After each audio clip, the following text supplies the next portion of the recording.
ترون لهذا البحر ما أوسعه، وهذه السماء التي فوقه أوسع منه، والكون الذي فوقها أوسع وأوسع، وما زال يتوسع باستمرار، حتى أننا لو حاولنا أن نصل إلى أطراف مجموعتنا الشمسية فقط سنحتاج إلى كل أعمارنا وأعمار أحفادنا.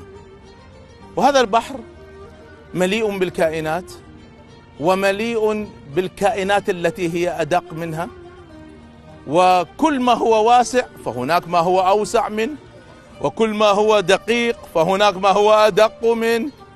فسبحان الله، الواسع اللطيف الظاهر الباطن المحيط بما في السماوات والأرض سبحانه.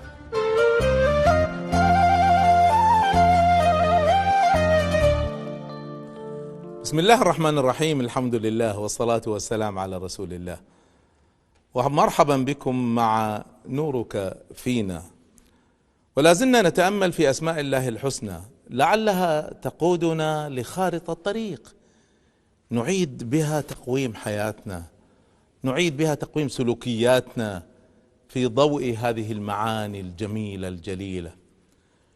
نتناول اليوم الصفات التي تدل على معاني الحضور، على معاني الإحاطة، على معاني المعية، والتي تعبر عنها أسماء الله الحسنى: الواسع، الحي، القيوم، الأول، الآخر، الظاهر، الباطن، الباقي، والوارث. تناولنا في حلقات سابقة أسماء الله سبحانه وتعالى التي تدل على صفات السلطان التي ألهمتنا الخضوع لمالك هذا الكون سبحانه والمهيمن عليه. ونظرة واحدة على سلاطين الدنيا الذين بيدهم الحل والعقد، والذي منهم من قال أنا ربكم الأعلى، ومنهم من قال أنا أحيي وأميت. رغم ذلك هؤلاء والطواغيت من أمثالهم لا يلمون بكل ما يجري في سلطانهم. كم رأينا من طغاة وفراعنة حكموا ممالكهم بجيوش من الأجهزة الأمنية والمخابراتية تحصي الأنفاس على الناس، ورغم ذلك فشلوا في معرفة ما دبر لهم بليل أو بنهار، فوجدوا أنفسهم على أعواد المشانق أو في السجون أو في المنفى. هؤلاء السلاطين إذن لهم سلطة محدودة في الزمان والمكان، فلا هم يحكمون كل العالم ولا هم مخلدون، لكن الله سبحانه وتعالى عز وجل وعلا، الله الذي له المثل الأعلى خارج حدود الزمان والمكان، محيط بما يجري ظاهرا وباطنا، وسع الواسع كل شيء، ولم يتجاوز حدود المكان فقط، بل تجاوز حدود الزمان، فهو الأول وهو الذي ليس قبله شيء، وهو الآخر الذي ليس بعده شيء سبحانه، وهو الحي الذي يقوم على العناية بهذا الكون في كل لحظة، ولا يحتاج إلى وزراء ولا أعوان ولا أجهزة ساندة، وهو الوارث لكل شيء، وهو الباقي بعد فناء كل شيء. هذه الأسماء الحسنى الجميلة ماذا نتعلم منها؟ أولا نستشعر اليقين والاطمئنان بوجود الله عز وجل سبحانه معنا في كل وقت وفي كل موقف. عادة إذا الإنسان عرف أن هناك حارس يقف أمام باب منزله يطمئن، فما بالك برب الكون قائم على شؤونك وشؤونك دوما وفي كل وقت. كان من دعاء جعفر الصادق رحمه الله تعالى: اللهم احرسني بعينك التي لا تنام، واكنفني بركنك الذي لا يرام. تخيل أنك ترفع قضية مثلا لاسترداد حق من حقوقك، ترفعها للمحكمة ويتابعها قاضي، وانت مع هذا القاضي تزود بالأدلة، وهذا القاضي بعينه يدرس الأدلة ويستمع للشهود ويستمع لشكواك ويحيط بكل تفاصيل القضية، ثم قبل الحكم يستقيل هذا القاضي قبل البت في القضية ويحيلها لقاضي آخر. كيف سيكون شعورك؟ كيف سيكون خيبة أملك؟ الله سبحانه وتعالى يشهد كل ما يحدث لك ويعرف الظاهر والباطن بدون ما تقدم الأدلة، وهو سبحانه يبقى ويرث الأرض ويحكم بيننا بعد ذلك في كل ما جرى، وهو سبحانه لديه القصة الكاملة، ليس فقط الظاهرة وإنما أيضا الباطنة. اطمئن. هذا رسول الله صلى الله عليه وسلم اطمئن ويطمئن الناس بهذه المعية، يعلمنا هذا. سمع النبي صلى الله عليه وسلم ذات ليلة صوت سلاح، فقال: من هذا؟ فكان اثنين من الصحابة، سعد وحذيفة، جزاهم الله خيرا. فنزل على النبي صلى الله عليه وسلم قوله تعالى: والله يعصمك من الناس. فخرج رسول الله صلى الله عليه وسلم وقال: انصرفوا يا أيها الناس، قد عصمني الله. أنت تطمئنين بأن الله سبحانه وتعالى يحيط بكل ما تحبي. استودعي الله أحبتك، كل ما تحبين استودعيه عند السفر، أليس كذلك؟ عندما نعرف أن الذي ندعوه سبحانه قائم على حفظ أحبتنا مهما سافرنا مهما ذهبنا. كان النبي صلى الله عليه وسلم يعلمنا هذا الدعاء، يعلمنا هذه المعية، فيقول الله، احنا لما نسافر ايش نقول؟ هذا تعليم النبي صلى الله عليه وسلم: اللهم أنت الصاحب في السفر والخليفة في الأهل. يعني أنت معي وأنا مسافر، وأهلي الذين أحبهم أستخلفتك عليهم، أنت تتولى أمرهم. الله الله، شعور بالمعية. أنت تطمئن وتسلم نفسك لله قبل نومك، فتقول: اللهم إني وجهت وجهي إليك وألجأت ظهري إليك وأسلمت نفسي إليك. رأيت المعنى؟ لأنه سبحانه حي قيوم حاضر، لا يغفل عنك ولا ينام.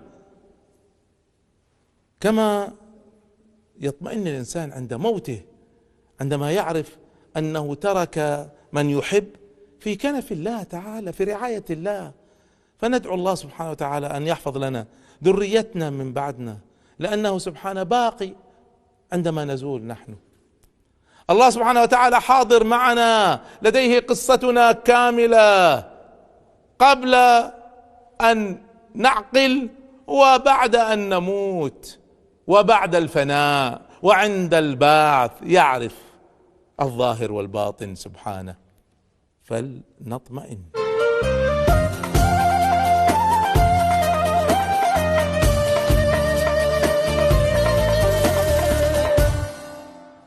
الحقيقة أنه الإنسان إذا تعرف إلى الله من خلال آياته الكونية وآياته التكوينية وآياته القرآنية، هذه المعرفة انعكست عليه اتصالا به وتخلقا بأخلاقه. وإن لله 99 اسما من أحصاها دخل الجنة. قال أحصاها، الإحصاء شيء والعد شيء. قال تعالى: لقد أحصاهم وعدهم عدا. الإحصاء في تفاصيل، في مقدمات، في نتائج، في تفريعات، فمن أحصاها دخل الجنة.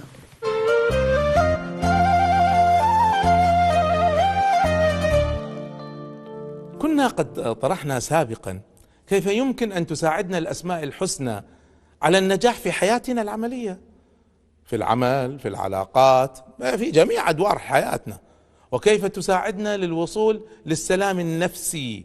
ولذلك طرحنا مشروع سلام لأجل أن يشترك فيه الجميع، لنوصل هذا السلام النفسي لكل البشرية وليس للمسلمين فقط، ويتحول إلى مناهج تعليم في المدارس، ويتحول إلى دورات تدريبية وكتب.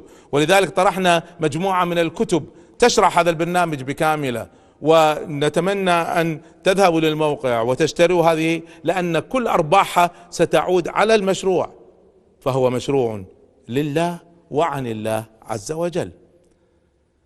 في لحظات الهجرة الشريفة، في اللحظات الحرجة الفاصلة في التاريخ، يؤكد الله تعالى معيته ونصره لرسوله صلى الله عليه وآله وسلم: إلا تنصروه، إذا أنتم لم تنصروه فقد نصره الله إذ أخرجه الذين كفروا ثاني اثنين إذ هما في الغار إذ يقول لصاحبه لا تحزن إن الله معنا فأنزل الله سكينته عليه وأيده بجنود لم تروها.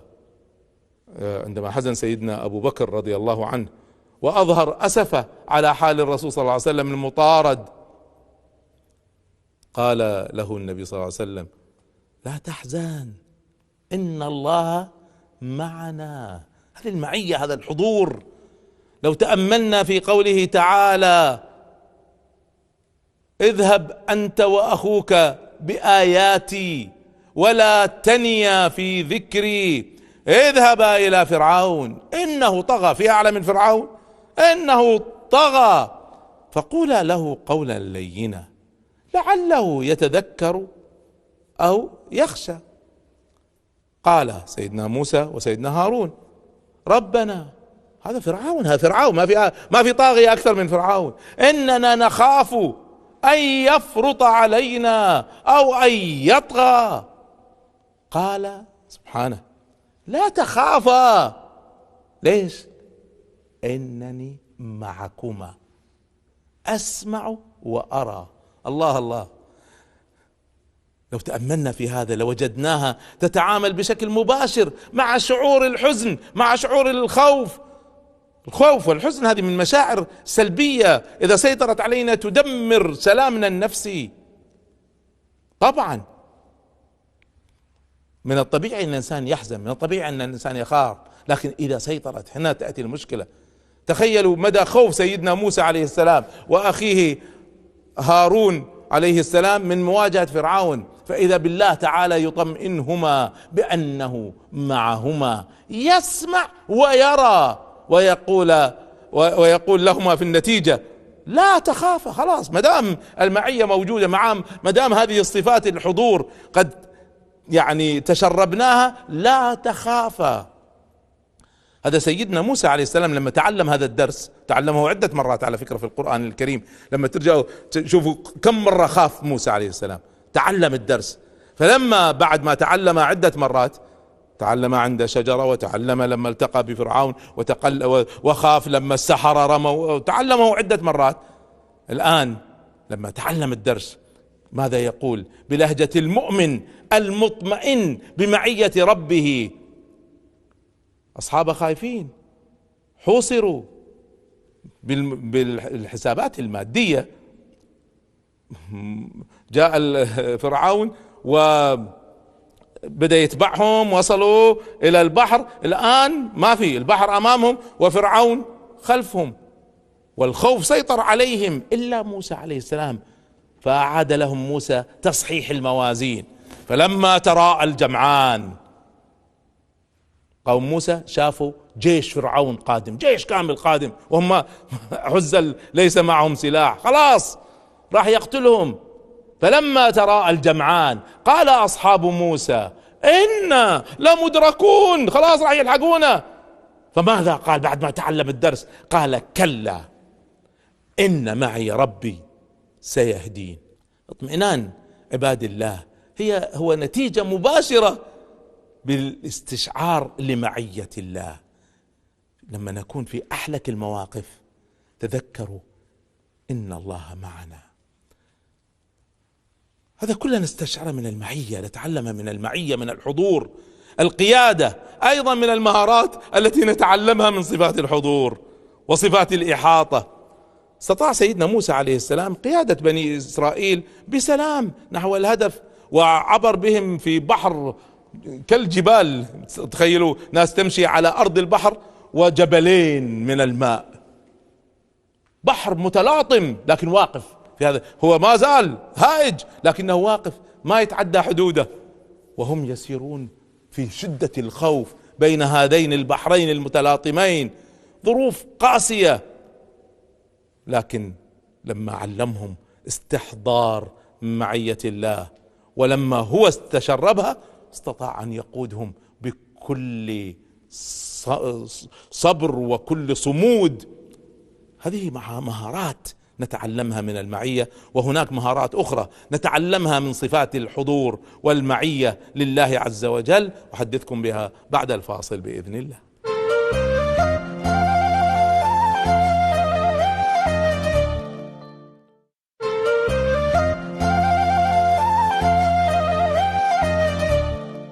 أهلا بكم ومرحبا مع نورك فينا، ونحن مع صفات الحضور، صفات المعية، معية الله للمؤمنين. من المهارات الأخرى التي نتعلمها من صفات الحضور لله عز وجل مهارة التفاؤل التي ينبني عليها الإصرار على تحقيق الهدف رغم العقبات، رغم المآسي، رغم كل ما يقول لنا لا، مع ذلك نتصرف بروح الأمل. راقبوا كيف انزعج قوم سيدنا موسى عليه السلام وقرروا ما هو واقع أمامهم، وهو أن العدو سيدركهم. هذا المعادلات البشرية تقول ما في مفر. ماذا كان رد سيدنا موسى عليه السلام؟ قال كلا إن معي ربي سيهدين. إذن هنا من المعية جاء الأمل، يا له من تفاؤل في أحلك المواقف وأشدها قسوة. علينا أن نتذكر أن الأنبياء عليهم السلام آمنوا وأدوا حق الله عز وجل، أمرين: آمنوا وأدوا حق الله، عندها استحقوا المعية. لكن لا يعقل أن الإنسان يعصي الله عز وجل ونترك طاعة الله عز وجل ثم نتوقع أن يحيطنا بعنايته ومعيته في المواقف الصعبة. هي مشترطة بالإيمان والطاعة. لاحظوا أيضا عندما تمر الأمة بأزمات، بحروب، ويتكالب عليها الأعداء في الداخل والخارج، نسمع في بعض الأحيان نسمع خطابات انهزامية، حتى أحيانا بعض العلماء والمشايخ نجد جلد للذات أكثر من لازم، لوم وعتاب. لماذا؟ فأنتم السبب المشكلة، أنتم اللي ورطونا، ويبدأ تشكيك بالذات وبالمنهج. ولو سألوا أنفسهم فما ظنكم بربكم سبحانه، لعادت لهم نغمة التفاؤل، نغمة الأمل، لفهموا أن التدافع بين الأمم هو من السنن الربانية والأخطاء من السنن البشرية. عندما سأل هرقل أبا سفيان عن محمد صلى الله عليه وسلم وهو بعد بدر وأحد والحرب شغالة بينهم، قال ما حالكم معه؟ قال الحرب سجال، الحرب سجال. هذا لم يدفع النبي صلى الله عليه وسلم نحو اليأس، مرة ينتصر وأخرى لا ينتصر، فلم يدفعه لليأس، بل نراه صلى الله عليه وسلم في قمة جراحه وقمة دمائه النازفة، أشد ما نزف النبي صلى الله عليه وسلم في غزوة أحد. وتعرفون الأذى الذي أصاب المسلمين في اليوم الثاني بعد المعركة بيوم واحد يأمر بالهجوم على قريش. كثير من الناس ما يعرف هذا، أن معركة أو سرية غزوة حمراء الأسد بتتبع جيش قريش الذي فر كانت بعد أحد بيوم واحد. إذن صفات الحضور والمعية تعلمنا الاطمئنان واليقين بوجود الله معنا، وبذلك تعلمنا التفاؤل، لكنها تعلمنا أيضا معنى آخر، وهو الاتساق أو التناسق بين الظاهر والباطن.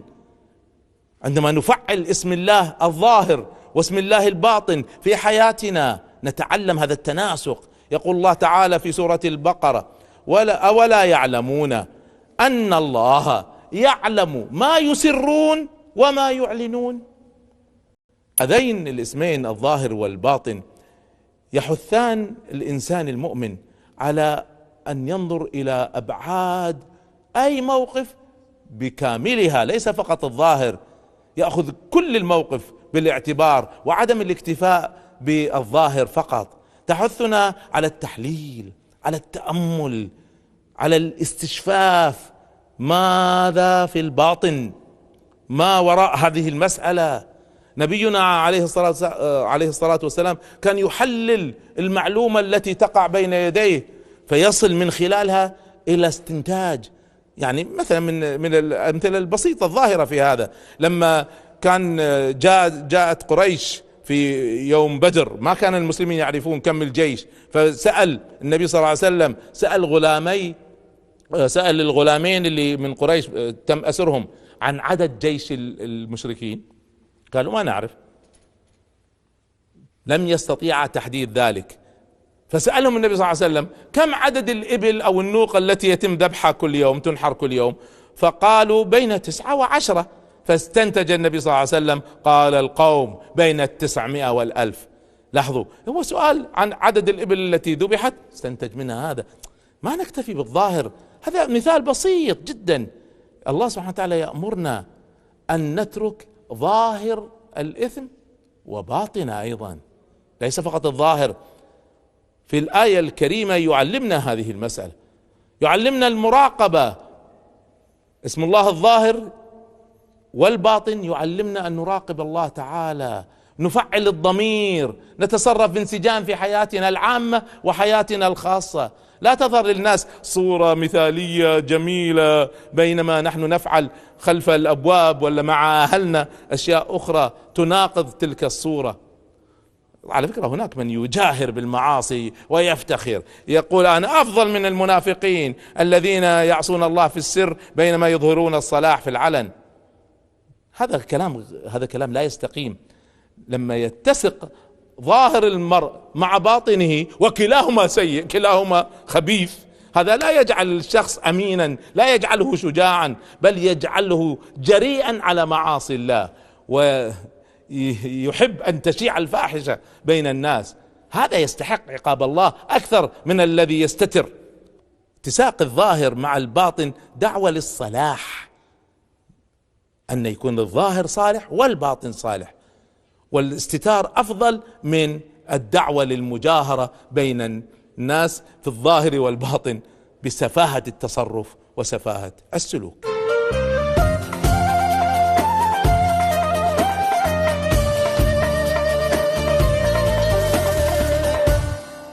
الوعي بالذات، الوعي العاطفي، هو إدراك الفرد لمشاعره وعواطفه وتأثيرهما.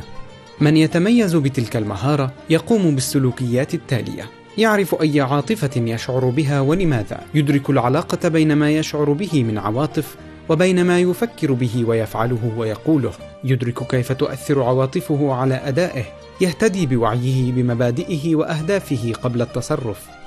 إدارة الذات، الأحقية بالثقة، وهي المحافظة على معايير الأمانة والنزاهة.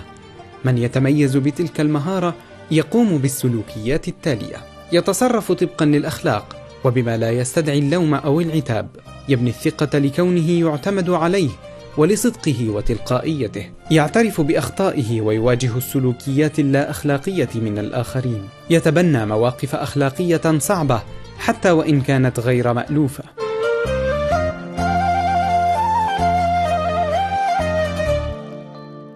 إذن كما رأينا تلهمنا أسماء الله الحسنى المتضمنة في مجموعة المعية، الحضور، الإحاطة، تلهمنا العديد من المهارات الحياتية الضرورية لنجاحنا في كل أمورنا وكل أدوارنا. لكن ما هي بعض الطرق التي نستطيع بها تفعيل تلك المهارات، تفعيل ما يتعلق باليقين، ما يتعلق بالاتساق؟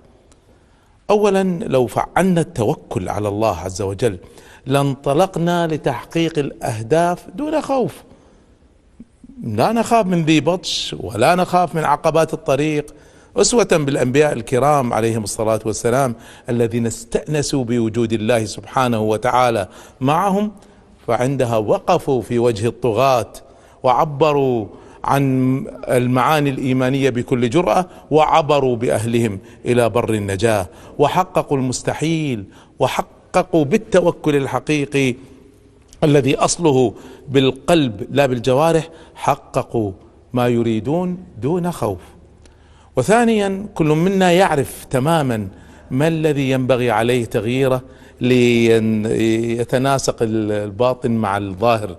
احنا ما نعرف باطن الناس ولا نعرف حياتهم الخاصة، لكن كل واحد فينا يعرف كيف يتناسق حياته العامة مع حياته الخاصة من خلال اسم الله الظاهر والباطن.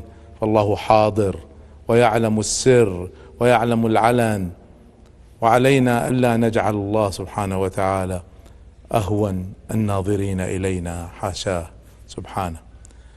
فكروا دوما بدوافعكم الداخلية، حاولوا فهم مشاعركم، حاولوا أن تدركوا دوافعكم، ما هي نيتكم، واجهوا أنفسكم، اسألوها، اسأل نفسك، اسألي نفسك عما إذا كانت دوافعك، نيتك تتناسق مع السلوك القويم أم لا. وبعدها غيروا أنفسكم وعدلوا سلوككم ليكون الظاهر متناسق مع الباطن. المزيد من أسماء الله الحسنى والمزيد من هذه المعاني في صفات الحضور نتعلمه في الحلقة القادمة بإذن الله. استودعكم الله، والسلام عليكم ورحمة الله وبركاته.